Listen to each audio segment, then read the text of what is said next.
Magandang araw mga kaibigan. Pag-usapan natin ang isang napakagandang pangyayari sa Bicol Region, specifically sa municipality ng San Fernando, Camarines Sur. Nagkaroon po ng matinding problema doon dahil yung Maharlika Highway, punong-puno na ng sakyanan, hindi na gumagalaw ang traffic. So yung relief goods hindi makapasok sa area. Mabuti na lang ang mayor doon, si Mayor Fermin Mabulo. Ang galing. Na-solve niya sa mabilis na leadership niya, action niya. Na-solve niya yung traffic problem. Dumaloy ang trapiko dahil sa galing ng mayor na ito, who happens to be a PMA graduate class of 1995. Wow! Mabuhay ka! Mayor Fermin Mabulo. Pakinggan natin, in-interview siya ng ABS-CBN. Then mamaya meron siyang Facebook page. Pinaliwanag niya kung ano yung detalyeng ginawa niya, paano niya naalis yung mga sakyanan na humarang sa highway. These are good news in times of disaster. Pakinggan natin si Mayor Mabulo. Utos na i-clear muna yung daanan doon sa Milaor. Yung 500 meters na punong-puno ng mga nakatirik na sasakyan, na-clear natin sa tulong ng Coast Guard, ng Red Cross at ng iba't ibang agencies na tumulong, nagbayanihan yung taong bayan para maigilid yung mga nakaharang na sasakyan. As of 2 p.m., na-clear natin ang one-way pa lang, isang lane pa lang ang pwede makalusot, medyo masikip. Subalit, pinayagan na natin as of 2 p.m. na makalusot yung mga southbound muna na mga goods para makapasok yung relief goods natin. Hanggang baywang pa po ang tubig. Yung mga motorista natin na nakastranded, wag munang pumilit kung hindi kakayanin ng sasakyan nyo ang hanggang baywang na tubig. Paupa naman po, antayin lang natin, paunahin muna natin yung mga truck na kayang lumusong sa baha at makatawid papuntang Naga. Nakiusap tayo in coordination with the Naga City LGU and Milaor LGU. Wala munang papasok northbound, puro tayo southbound muna. Walang oras hanggang makapasok yung mga goods papuntang south dahil kailangan na rin yung mga goods sa south, mga bigas, mga pagkain para umusad na tayo ang ekonomiya at ang normal na buhay ng mga tao. So ito na yung na-clear na yung portion ng highway. Dati punong-puno yan ng sakyanan. Dahil sa mabilis na aksyon ng mayor na ito, umuusod na po yung traffic, papasok, going southbound. Ayan, mga relief goods na yan, Okay, so, ano ba ang ginawa ni Mayor Mabulo? Ginamit niya yung training niya sa PMA. Ito nga, may post General De Leon, PMA graduate din ito. Bilib na bilib siya dito kay Mayor Mabulo. Sabi ni General De Leon tungkol kay Mayor Mabulo, the only light amid the darkness in the whole Bicol region. He has been trained what to do, knows what to do, and did what he knows best. Act on the problem, solve the problem, and follow through. He treated his people as human beings, unlike the Villapuertes who treat the people of Camarines Sur as tilapias. Mabuhay ka, Mayor Fermin Mabulo of San Fernando, Camarines Sur. Pati yung mga stranded na idagdag sa constituents mo. Okay, may napanood akong mayroon siyang Facebook page. Fermin Mabulo was live 11 hours ago. Pakinggan natin siya. Yan siya. Yan na naman sa tuyang segment sa tuyang live updates tungkol sa tuyang traffic flow mo niyan. Yung pinaka-concern ko since day 1 is maka-flow ang traffic dahil na-stranded ang mga pasahero pati mga relief goods na stranded din kuya.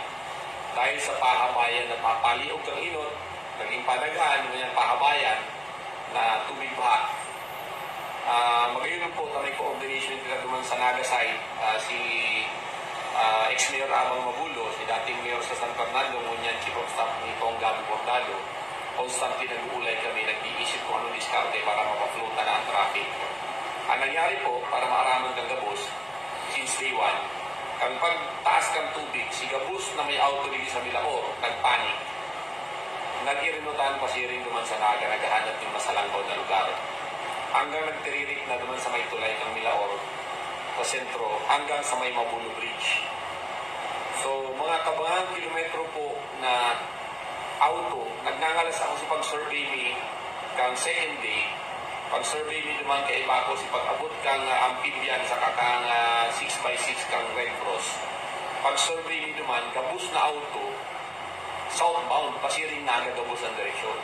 Ngalas-ngalas ko, paano nangyari? Nila gabus na niya ako, si 4 lanes kang Milaor, paano, para alas pasiring sa Naga. Ngalason kami maray, paano nangyari? Ganyan pala, ano po niyan, nagkasarabay siya na gabos, padumang, naghahanap ng higher ground, nagbabaha na. Hanggang binarayaan na kasi mga driver, tiga-aratong na nga si Iba, pero si Iba nakatiririk na, duman sa tao at tinampo. Ang ginibuli po, ay napunan ko ang Philippine Red Cross, nagdaranin na mga kagamitan, inapunan ko man ang Philippine Coast Guard para magpadala ng mga personnel na ma-clearing ng highway. Pag-abot po naman, on the second day, pagbalik ni, kailangan nila si mga punan ko yung mga civilian volunteers na matabang pag-clearing. Pinaunan niyo po ang clearing. Itong pagpapainin ko sa live na tiga-aral sa amin, itutulak niya sa mga auto. Hanggang pinagabot po ang sarong loader na gamit ang Kapitolyo.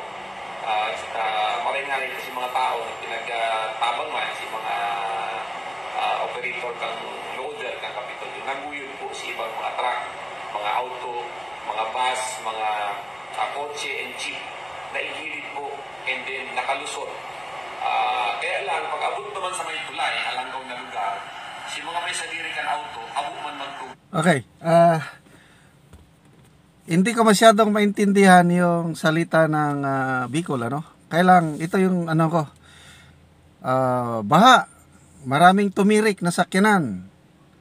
So halos half kilometer yung 4-lane highway na punong sakyanan, wala nang makadaan. So dahil sa leadership ng mayor na ito, yun nga, he was trained. Yan po ang training ng mga PMEers. Nakakabilib. Okay. So, yung naintindihan ko, nagtawag na siya ng mga nag-mobilize na siya ng mga tao, Red Cross, Coast Guard, volunteers. Tapos, nagkuha ng mga loader, heavy equipments. Unti-unti, yung mga sakyanan, hinila. Yung nasa gitna, hinila. Pinatabi. Ganon. Kaya, dumating ang punto na na-clear na yung highway at nag-flow na yung traffic. Importante po yung relief goods kasi marami nang nagugutom ng mga kababayan natin. Kailangan. So, nang dahil sa isang mayor na may leadership, may resourceful initiative, everything, ginamit niya yung pagiging PMA graduate niya. Kaya yun, napakagandang nangyari. Sana all okay. Meron din akong maalala, isang PMA graduate. Kasagsagan ng yung Typhoon Yolanda. When was that? 2003 ba? Maraming sa may Surigao City, Lipata Terminal ba yon, yung mag-barge ang mga sakyanan papunta sa Leyte. Hindi na nagkabulbul na ang traffic. Nandun ang isang PME graduate, PME class 1983, si General Ricardo Bisaya. Nang dahil sa PME graduate na ito, finacilitate niya yung traffic para makalusot yung mga relief goods papasok doon sa areas na nasalanta ng Yolanda. At ito na yung kwento ni then Mayor Rodrigo Roa Duterte. Si PRRD si Mayor Digong noon ang isa sa pinakaunang LGU na nag-respond. Kaya lang, hindi siya makalusot dahil kilometro na daw ang na-stranded na sakyanan. Nung nalaman ni General Bisaya, 2-star general pa lang siya noon, commander siya ng 4th Infantry Division sa Caraga Region in Northern Mindanao. Pinuntahan niya si Mayor Duterte. Sabi niya, Mayor, salamat sa inyong mabilisang aksyon. Okay, ako ang gagawa ng paraan para yung mga relief goods ninyo makalusot. Ayun. Dahil general siya, kinausap niya yung mga nakapilang sakyanan doon, pinatabi. Paunahin natin ito.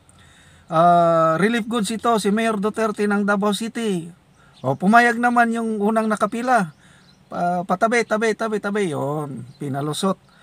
Kaya madaling nakaabot yung grupo ni then Mayor Duterte, nakaabot siya sa Tacloban Leyte dahil sa, again, yung leadership ng isang PME graduate na si General Bisaya.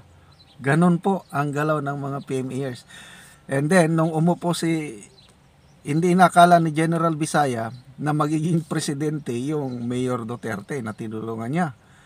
Kaya nung umupong presidente si Tatay Digong, ang una niyang Chief of Staff, basta inappoint niya si General Bisaya as Chief of Staff. Ganon ang kwento.